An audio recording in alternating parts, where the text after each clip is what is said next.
நீங்க அந்த இடத்துல அந்த ட்ரெயின்ல வந்து உட்கார்ந்துருக்கான். கத்தி ஒருத்தன் அவ்ளோ பெரிய பட்டா கத்தி கூட, ஐயோ! அப்படின்னு டப்புன்னு எந்திரிப்பான். ஆனா, அவனுக்கு வந்து ஒரு நல்ல சாப்பாடு சாப்பிட்டுருக்க மாட்டான் போல இருக்கு. ஒரு மாரி அந்த கை ரொம்ப பலவீனமா தான் அவன் வந்து அத மறுக்கிறான். அப்ப கூட என்னடா ஏதோ சும்மா ஒரு பேனா கத்திய வச்சு விளையாடுற மாரி இவன் அத வந்து தடுக்கிறானேன்னு.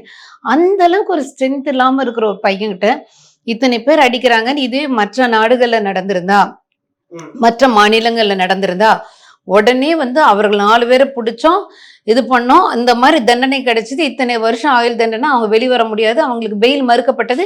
இது எல்லாமே நம்ம படிப்போம்.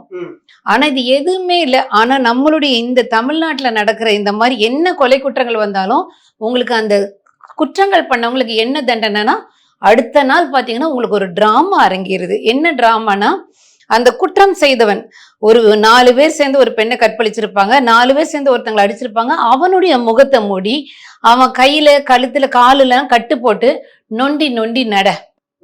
பத்திரிக்கையில வந்து எல்லாரும் பேட்டி எடுக்குறாங்க. நொண்டி நட. இன்னொரு முறை இப்ப சமீபத்துல வந்தது. ஒருத்தன் நார்மலா வெளிய வரும்போது, எல்லாரும் பார்க்குறாங்க. நொண்டி நடனம்னு உடனே அவன் நொண்டுறான். ஓகே.